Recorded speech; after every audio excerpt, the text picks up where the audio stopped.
very good day to you and warm welcome to Health Talk, your weekly dose of analysis of current health issues. We broadcast live from Johannesburg in South Africa. You can also find Health Talk on our YouTube channel. I'm Dr. Selom Daoud. Coming up on today's show is a discussion on dietary or nutritional supplements.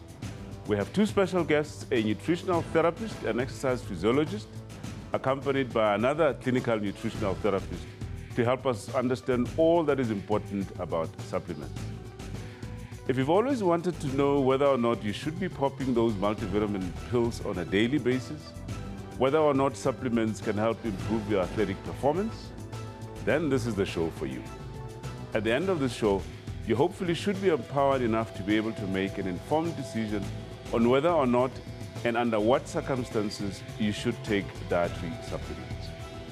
You also have the opportunity to pose any question relating to supplements to our expert guests or to simply share your experience by dialing us on Johannesburg 714-6843, 6847 or 6857. But before our main topic for today, we look at current health stories making headlines.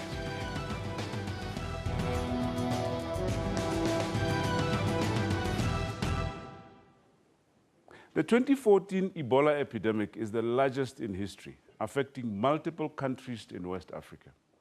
According to the CDC, or Center for Disease Control, the total death count to date is 3,330, with 3,953 confirmed laboratory cases. The figures recorded may not reflect the correct number of cases, as there's a strong possibility that there are still more unidentified infected cases amongst communities. Please take a look. According to the World Health Organization, the spread and cruelty of the West African Ebola epidemic is purely due to poor infrastructure and the lack of basic health care services. The hospitals in the region simply are not equipped to deal with the disease at the rate that it's spreading. The nurses, some infected and grossly underpaid, had stopped showing up to work out of fear, frustration, or because they have fallen sick themselves. Concerns are still high in West Africa, especially Guinea, Liberia, and Sierra Leone, that are most affected by the outbreak. The WHO says more than 3,000 people have died from the virus since March. Without additional intervention or changes in community behavior, CDC estimates that by January the 20th, 2015, there will be a total of approximately 1.4 million Ebola cases. Cases in Liberia are currently doubling every 15 to 20 days, and those in Sierra Leone and Guinea are doubling every 30 to 40 days. Aid organizations that are on the ground are in desperate need of assistance to stop this growing epidemic. They are mainly providing healthcare services, educational programs, and delivering medical supplies. If conditions remain unchanged, the situation will rapidly become much worse. The cost of delay will be devastating. The number of cases is doubling every 20 days. Now, many people will remember Zaki Ahmad's activism on access to treatment for HIV-infected people. He co-founded the Treatment Action Campaign, an organization that came to be known worldwide for its AIDS activism. After almost 2 decades spent fighting for HIV treatment and access to medicines, the TAC may close its doors due to a severe funding shortage. Take a look at this insert produced by Thembi Majombozi. Our job is to make sure that no one profiteers from our misery. Founded in 1998, the Treatment Action Campaign was started to advocate for increased access to treatment, for the provision of care and support, services to people living with HIV, the reduction of HIV infections, and to ensure that people live healthy lifestyles. TAC programs reach poor communities in rural, remote, and urban areas, an indication that they are a community-based organization. With 267 branches and 72 full-time employees nationwide, they made their mark in the country through activism and grassroots support. The New York Times named the TAC as the most effective AIDS group in Africa. They have received international accolades for their activism. TAC's activism has resulted in life-saving interventions such as the implementation of mother-to-child transmission prevention as well as their antiretroviral treatment programs. Despite all their good work, TAC is experiencing financial challenges that, if not addressed by February 2015, will lead to its closure. At a time when the HIV incidence in South Africa is escalating among young people. As the TAC funding shrinks, so may healthcare service delivery to the public, a threat to the Bill of Rights and the Constitution in South Africa. For a discussion on the TAC, we're joined in our Cape Town studio by Nosipho Kota, who's the TAC Communications Coordinator.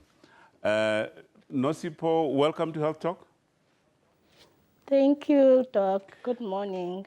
Yeah, this is sad news indeed. I mean, how serious is this funding crisis?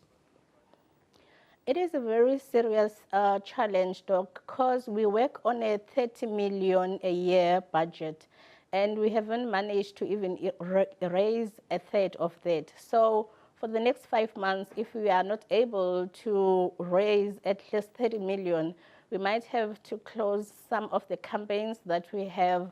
And this includes campaigns like the Fix the Patent Laws campaign, which is a campaign that seeks to make sure that we get cheaper medication for our people, not just for ARVs, but for everyone.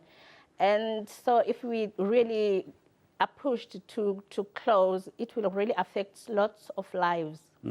So am I understanding you correctly by saying that you've actually been operating on a shoestring budget, from beginning of the year up to now? Yes, we have, Doc. That's quite. Now, what short-term plans then do you have in mind? I mean, are you looking at downsizing to be able to continue your programs? Well, downsizing will be a problem because we need everyone. We have volunteers who work in communities, who make sure that people adhere to treatment, who are in clinics every day. Those people depend on those stipends that we give them. We have programs that if, for instance, the Fix Free State campaign is a campaign that seeks to make sure that the crisis in Free State of shortage of medication and equipment is addressed. Those campaigns, we will have to stop them, but we are hoping that with enough donors, international donors coming in, and some of the talks that Mark Haywood is having with our present donors so that they sustain the funding that we already have. We're hoping that we won't have to come to that. How positive are you? I mean, according to your website, you're saying you'll do everything possible to make sure that the organization stays afloat. How positive are you that you will do exactly that? Well, we believe that the work that we do is very important in South Africa today and is more relevant than ever. And we believe that the South Africans can invest in us and they can donate. And there is a fundraising campaign that we're going to start from the 1st of November up until the 1st of December, which is World AIDS Day. We are hoping that during that period, we will be able to fundraise enough money and to meet with potential donors who can give us more money. Yeah, well... But the details of the fundraising will come in later. All right. Okay. Well, let's certainly hope that, you are successful in your efforts to raise funds, and a lot of South Africans and perhaps potential donors are watching. And otherwise, thank you very much for your time and all of the best. Thank you so much, Doc, for having us. All right. That was Nosipho Kota, Communications Coordinator for the TAC. Okay. Now on to our main topic for today. A lot of people believe that dietary supplements are taken as a health insurance to boost energy, slow down the effects of aging, and reduce the risk of chronic disease. Do these products really deliver the health and vitality that they promise? Take a look at this instead.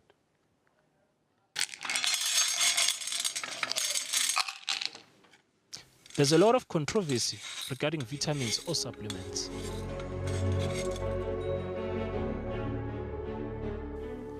Not all scientists agree on the use of vitamins and supplements.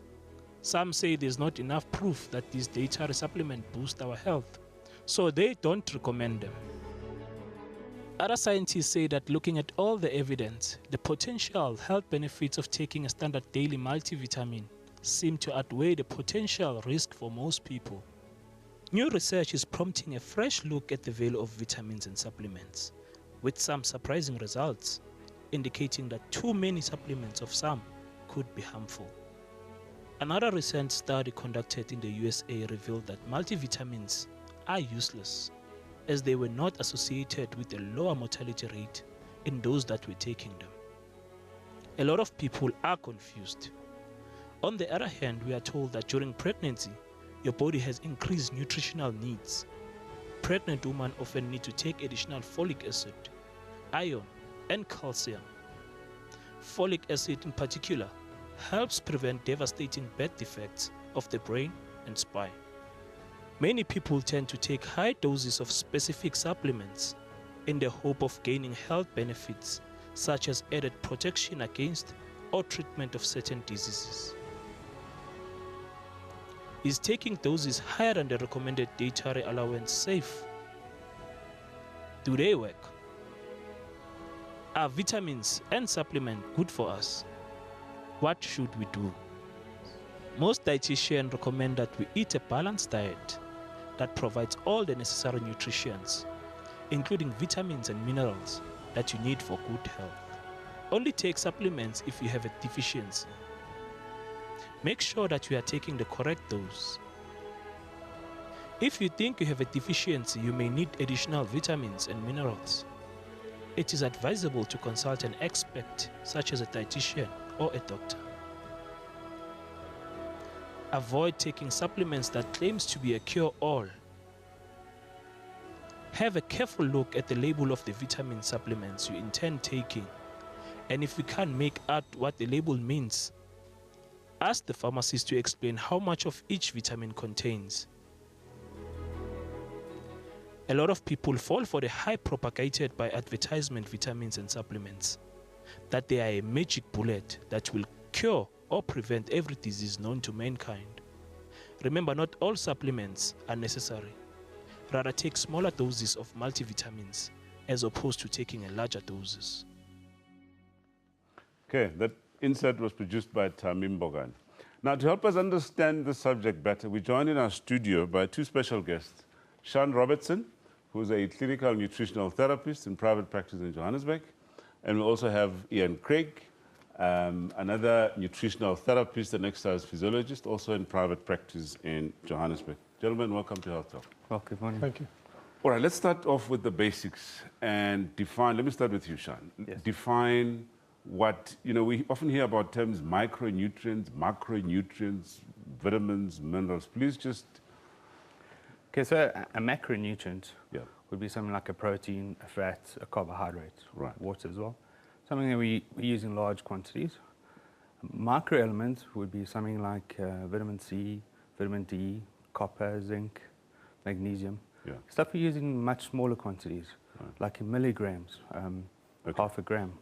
All right, so for simplicity's sake, macronutrients are those, larger ones like, your carbohydrates or your starches, your proteins and so on.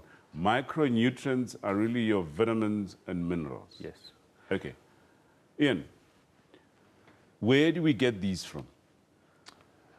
Food. From food, the food that we eat, yeah? Yeah, food's the primary source. Yeah. So food quality and variety are probably two key components for me when you're Right. talking about food. Right. We can go into supplements in a minute. They're an additional source. Your macronutrients, you're talking about carbohydrates, proteins, fats. The carbs are very much your starchy vegetables like potatoes, butternut, brown rice, Yeah. breads, pastas. Yeah. Proteins, mostly animal products, give the higher protein quantities. Right. Your dairies, fish, eggs, but then you've got legumes like beans, Yeah. lentils Right. that provide additional source. Okay. And then fat, meat, dairy, avocado, coconut, all your oils, olive oil, flax oil, hemp oil. Right. Right. That kind of covers the range. Okay. Now, Sean, clearly there's, what I hear coming out here is variety of foods. That Very- if you eat a variety of foods, you will get all of these macronutrients that we're talking about. But what about micronutrients? Okay, micronutrients are built into the variety of our foods. So today we're talking supplements. 200 years ago, we didn't have supplements. We only had food. And all those micronutrients, the zincs, the coppers, the vitamin C's were built into our food in the growing process of our food. So they're part of our food. Yeah. And that's where we should be primarily getting our micronutrients is from our food. Okay. Well, it's important what you mentioned. I mean, you know, people eat food. People don't eat micronutrients and macronutrients. So what essentially we're saying is, you know, all of these things that we're talking about, you get from the food that you eat. But a lot of information is out there on the internet, in the media. People read about special vitamins, special minerals, and so on. Maybe let's just look at a few of these common ones that people talk about. Vitamin C, for instance. Where do people get vitamin C from? I'll get to that in a second. The reason is that supplements are talked about, and there's so much in the media now, is that our food has changed a lot. Yeah. It's become over-processed. The growing processes, the soil quality has been reduced. So the level of vitamin C, let's say in orange, which is not the highest vitamin C, has been reduced by about 20-30% over a 40-year period. Yeah. Peppers contain kiwi fruits also contain high levels of vitamin C. You find it in a lot of foodstuffs, but the quantity of the vitamin C has slowly been reducing. The other problem comes in is the type of foods we've been eating has changed. We're eating a lot of processed foods. We're eating a lot of white breads and flours.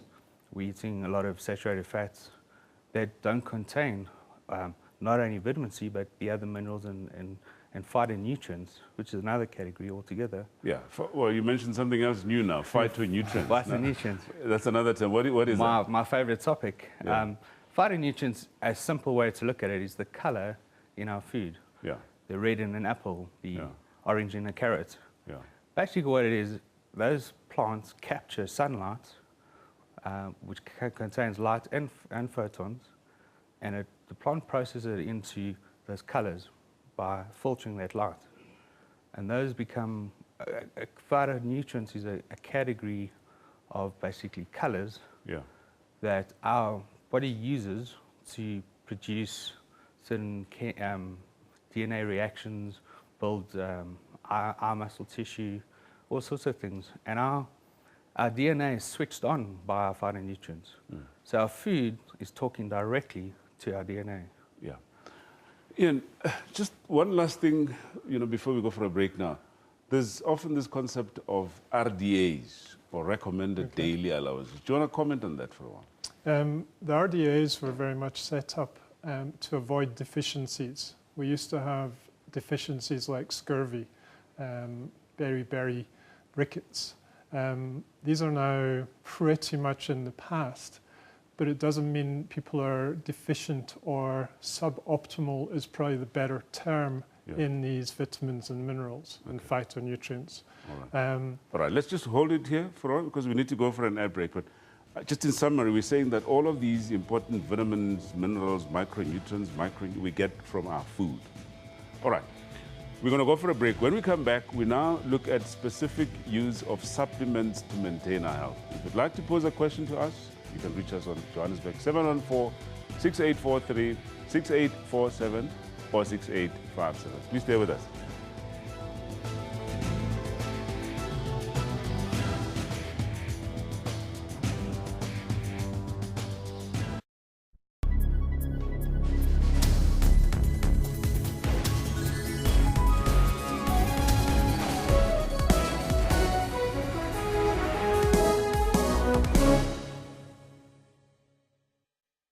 Marcus is warning that the industrial action will weigh on the current account. Now, it reflects the degree to which South Africa is importing more than it exports. More discriminatory investors will avoid placing money in SA bonds and equities and go elsewhere, given the fragility of the country's twin deficits. The strike has already impacted negatively on economic growth, but it hasn't had a big impact on export data just yet. Primetime News, daily at 6 p.m. on SABC News.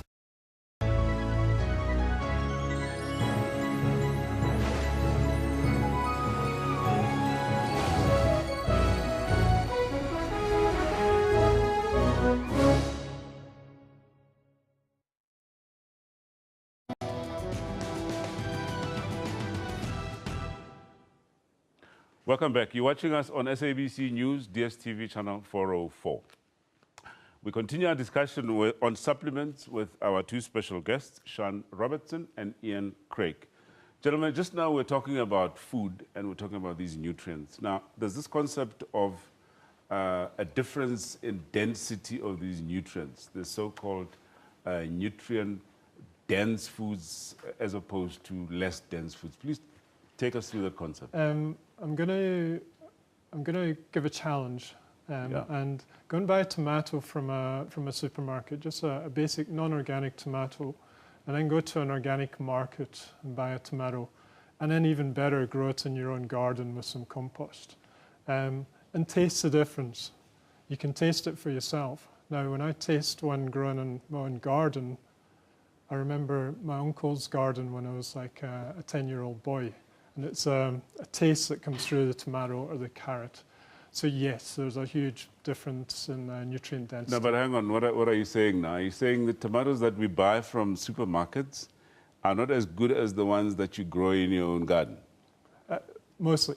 But aren't these grown in farms the same way as, they're grown in our backyards? Not to the same. They're grown for shape and size and quantity to sell more. Right. We grow them more for the quality. Okay, we have a compost heap. We look after our tomatoes. Right. And you can, just do the taste test, and you won't need to ask that question. Well, the important message there is grow your own vegetables instead of going to buy them from supermarkets. Hey? Sean, let's talk about specific situations now. Pregnant women, it's often advised that they take supplements. Why is that? So first of all, I just want to say that food first always, but I am very pro supplementation. Yeah. And the reason that is our quality of food has deteriorated and we're not getting the balanced meals that we should be. Yeah.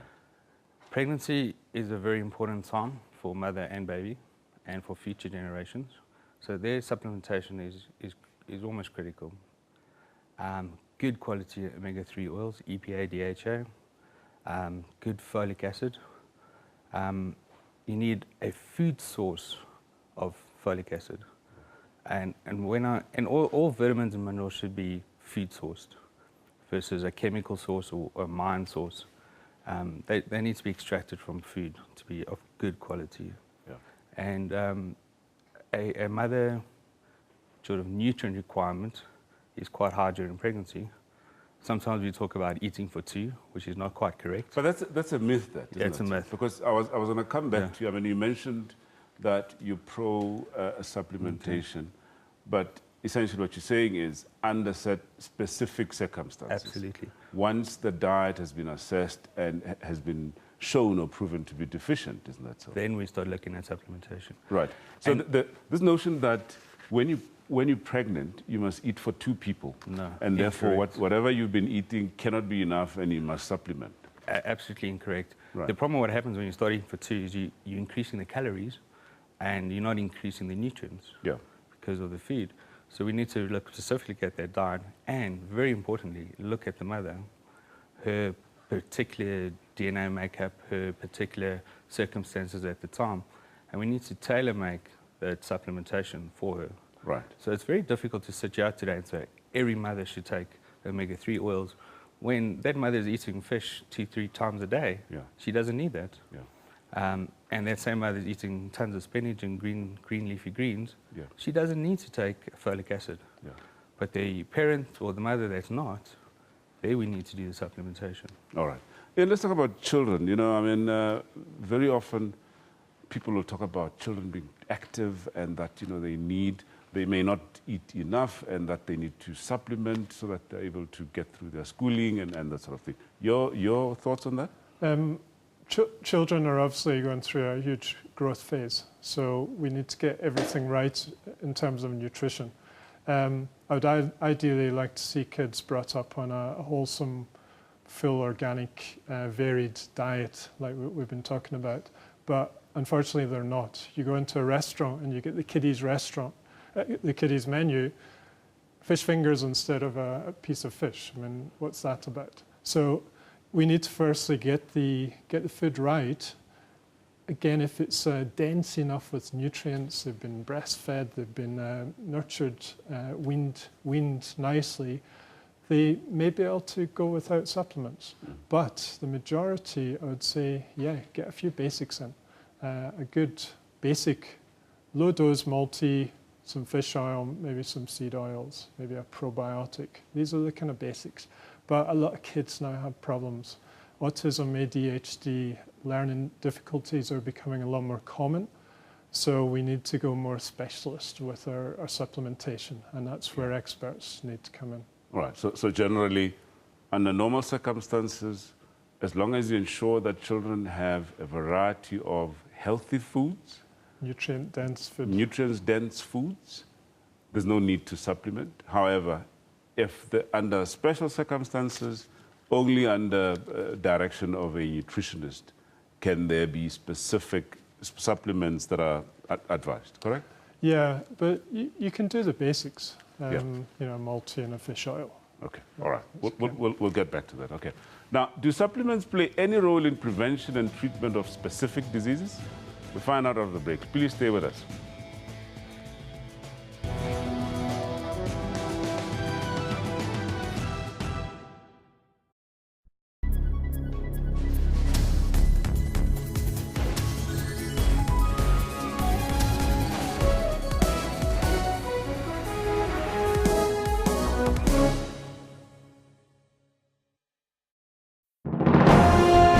Zoom into Africa.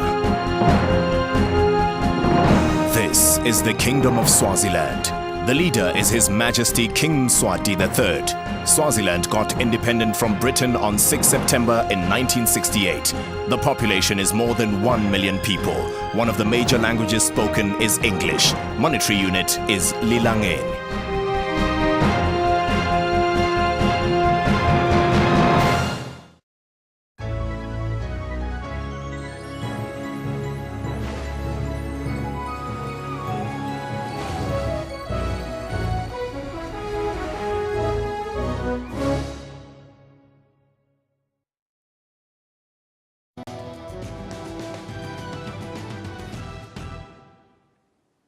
If you just tuned in, this is Health Talk on SABC News.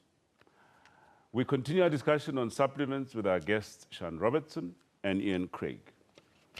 Now, gentlemen, let's talk about specific situations. You know, oftentimes you read a lot of information about the value of supplements in preventing or treating specific diseases, okay? And there's a lot of confusion out there for consumers. And I think it's our duty that, you know, we clarify these issues. Let's start with HIV and AIDS. Sean. So one of the things with HIV is you want to support the immune system. And I would say everything starts with the gut. So your stomach lining is your first line of defense against viruses and bacteria entering the body. So you want to start with a really good probiotic, and you want to really look after the gut. Vitamin D, glutamine are very good supplements for that. Then you want to go further to keep the immune system healthy and strong. I'll come back to it, food first. And the best pharmacy I would be looking at is your herbs, your rockets and your basils and your turmerics and your cinnamons, and I'll be eating that by the ton load. Yeah, but these are our foods. We're trying to keep it simple. We're saying that food first. You're giving us specific examples of some of these things, like herbs, specific herbs that can be used that contain some of these things. Maybe talk about that. You know, children especially don't quite like vegetables. You know, let's talk about vegetables, the value of vegetables, and perhaps we can add fruit there as well. Unlimited value of vegetables, but you can stretch them into the herbs. You know, you can do a little rocket and herb garden and get kids involved in the actual growing and making of food, and they'll get more interested in food. Right. That's the number one thing. But there are some good child nutritionists who will disguise food, you know, even make a chocolate cake with carrots in it, or beetroot, or, you know, something like that. Yeah. So it is possible. All right. But let's get back to our subject now. The notion that certain supplements or vitamins or foods can prevent HIV/AIDS? Let's just clarify that once and for all. Okay, I think your body's going to be more susceptible to getting HIV/AIDS if your immune system is in a suppressed state. Yeah. And if you're unhealthy, that's more likely to be the case, and therefore food plus supplementation can keep the health up. You know, I'll mention one simple supplement that's quite common. Echinacea is supportive of general immune function, plus vitamin C and zinc. You know, they're my trio for basic immune support. Not as far as treating HIV or AIDS, right. but I just want to correct, or maybe not correct, but just make sure that we're not sending the wrong message out there. That if you supplementing on these issues that you mentioned, you strengthen the immune system to a point that you cannot be infected with HIV. No.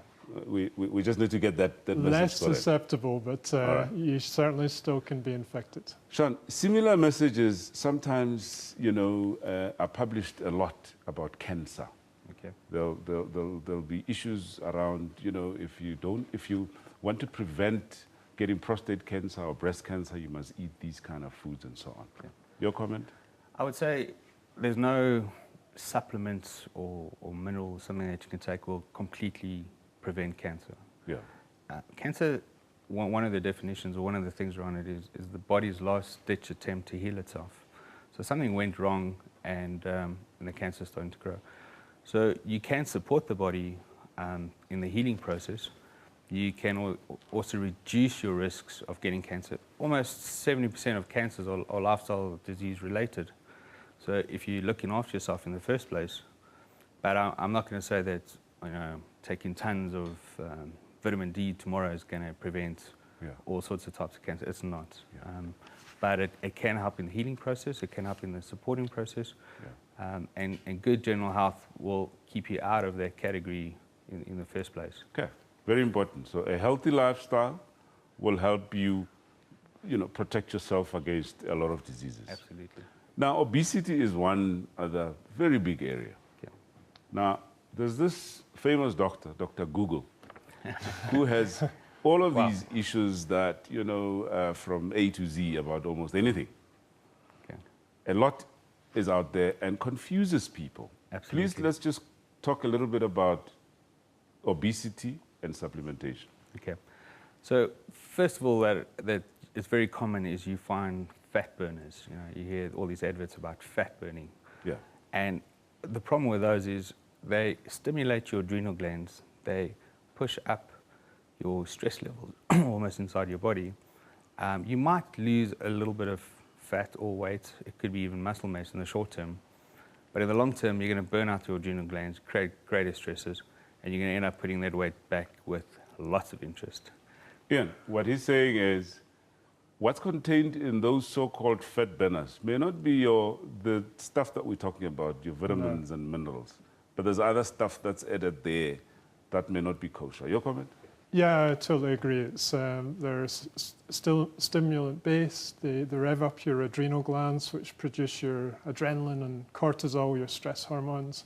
And you also start to deplete the function of the thyroid, which is your base of metabolism. Yeah. So short term, you get some benefits. Yeah. Long term, you're actually stabbing yourself in the foot. Yeah, exactly. All right. Right. When we return, we look at the use of supplements in sport. Don't go anywhere.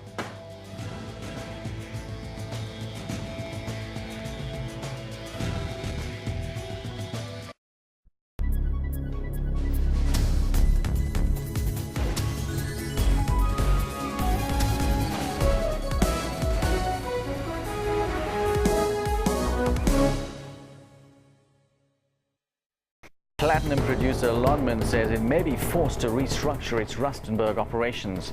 That's if its employees fail to accept the company's latest wage offer and return to work. We are concerned about things like strike action that become disruptive and lead to job losses. NUMSA members downed tools demanding better working conditions. NUMSA have called upon other members to embark on secondary strike. Your World, weekdays between 11 and 12 midnight.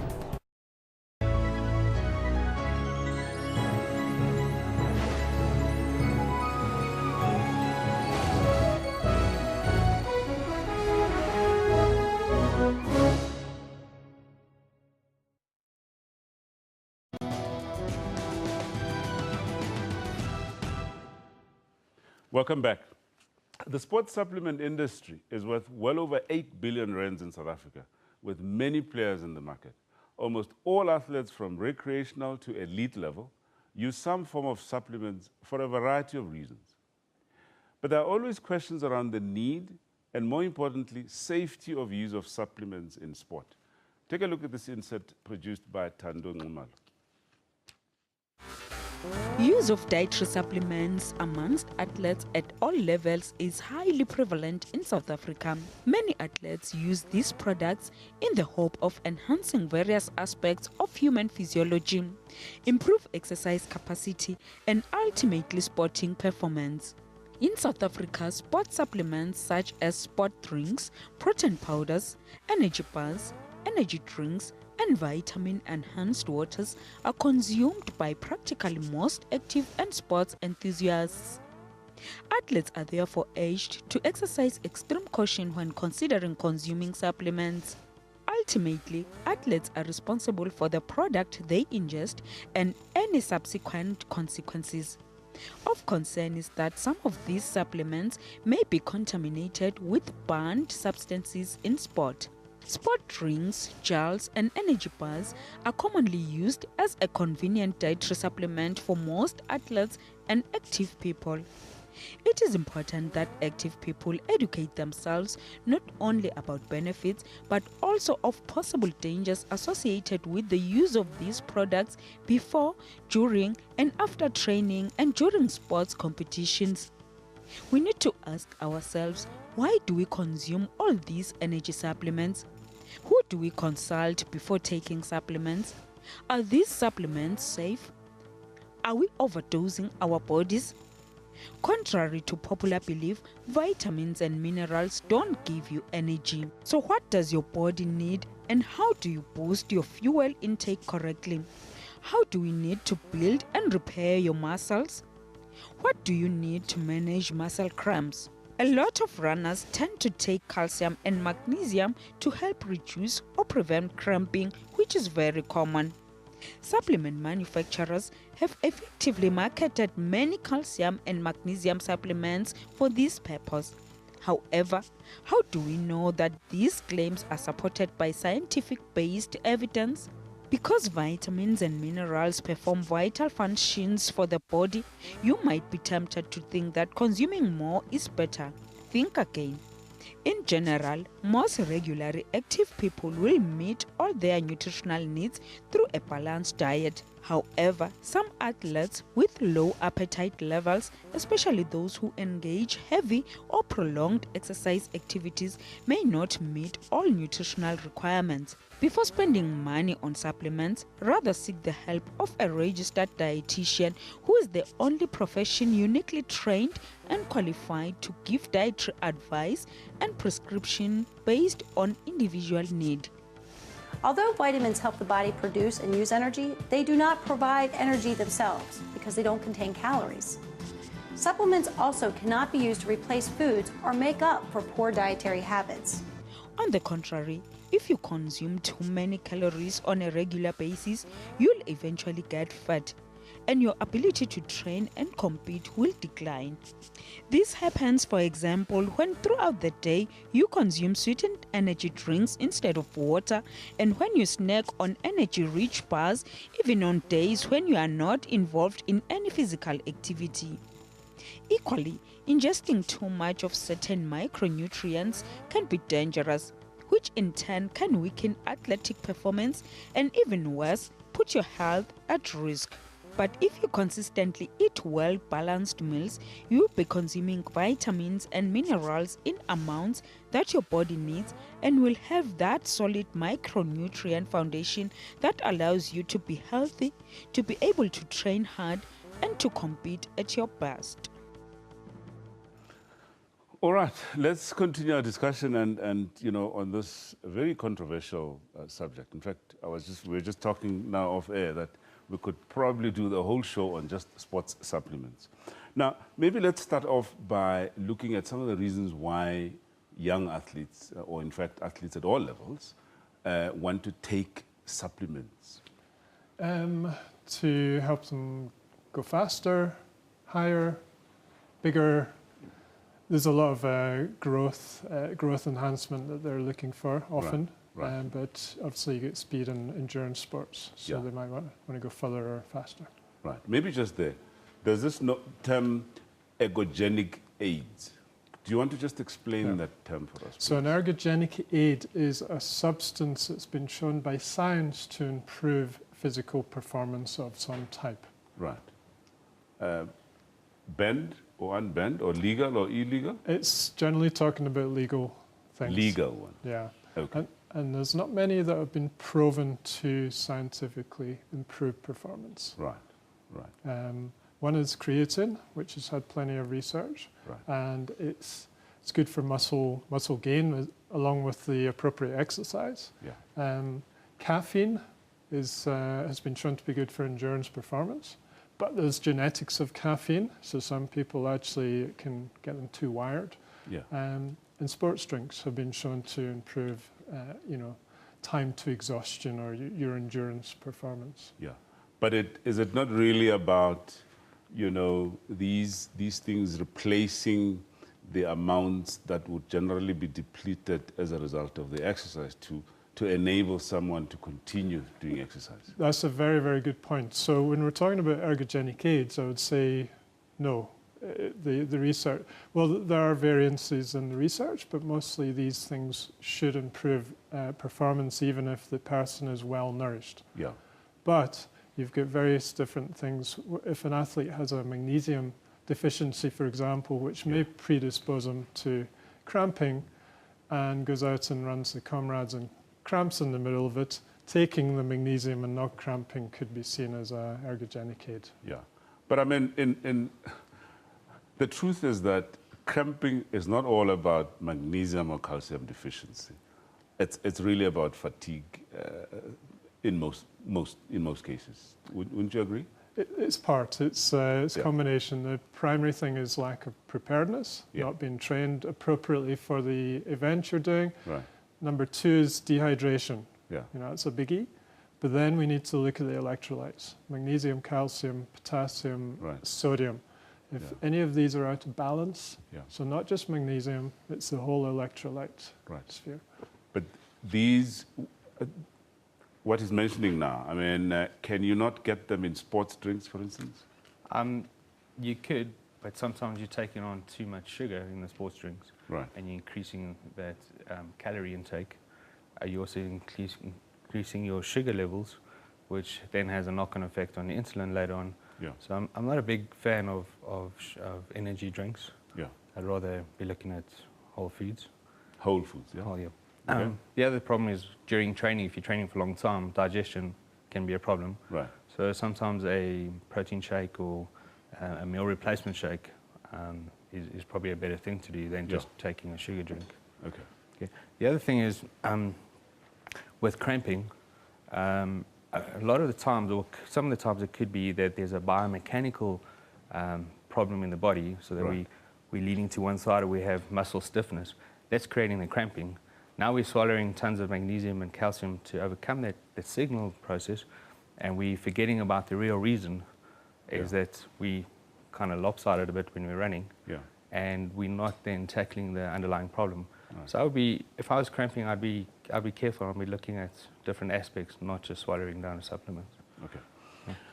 Ian, a lot of young athletes, and I mean, they see these things advertised. They see icons, top sports persons advertising certain products, and of course they look up to these guys and have this idea that if that man, the fastest man on earth, is taking this stuff, it means that that's the stuff that I want to use. Now, let's just talk about safety of supplement use, especially amongst youth.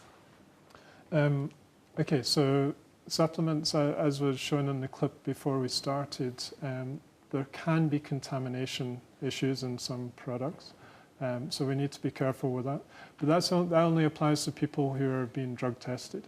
But apart from that, most of your products are filled with sugars, sweeteners, flavors, colors. That to me is an issue because the liver has to detoxify that. and that's a long-term stress on the body that can be alleviated.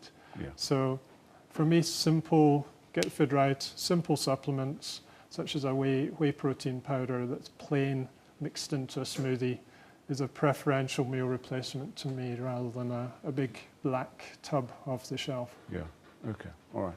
Well, it looks like, I mean, there's a lot that we should go through, and we generally are saying in sports, there's nothing that replaces a proper basic nutrition, proper training principles, and if there's need, consult a specialist like yourselves. Well, I'm afraid that's all the time we've had for this topic, gentlemen. I'm sure next time we'll have a little more time, and thank you very much for your contribution. Okay, these are our guests. We say goodbye to Ian Craig and Sean Robertson, nutritional therapist and an exercise physiologist. All right, when we return, we'll wrap our discussion and leave you with a take-home message on supplements. Please don't go away.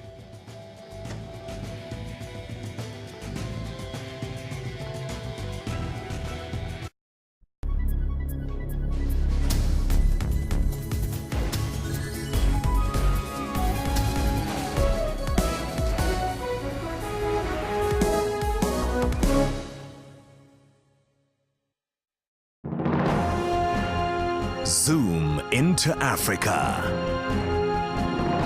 This is Madagascar. The president is Mr. Heri Rajaonarimampianina. Madagascar got independent from France on 26 June in 1960. The population is more than 21 million people. One of the major languages spoken is French. Monetary unit is Ariari.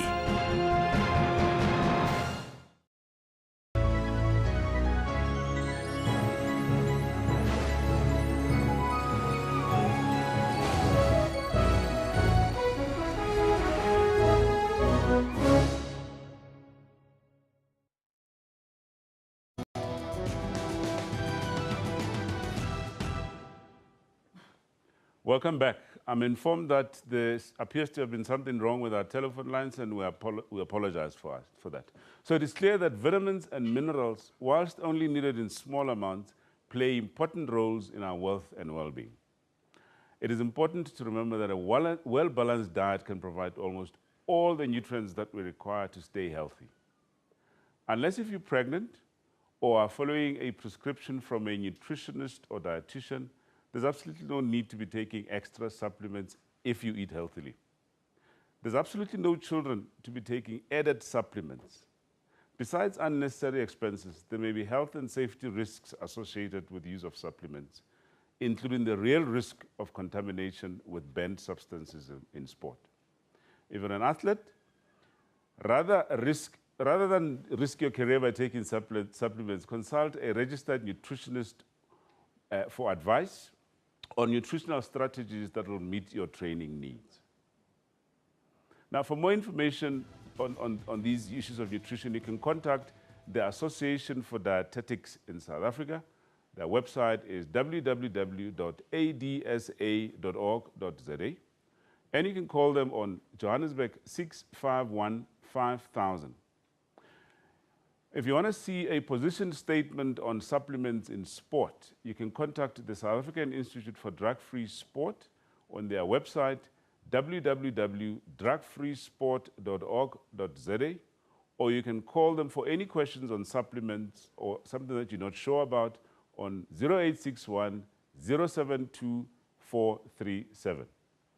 Folks, it's on that note that we come to the end of our show this week. Thank you so much for spending time with us. Remember that you can watch Health Talk on YouTube, and you can also watch repeats of this show at 2 p.m. and 10 p.m. every Saturday. So please join us again next week, same time, for our next informative show. Have a great weekend, and please do take care.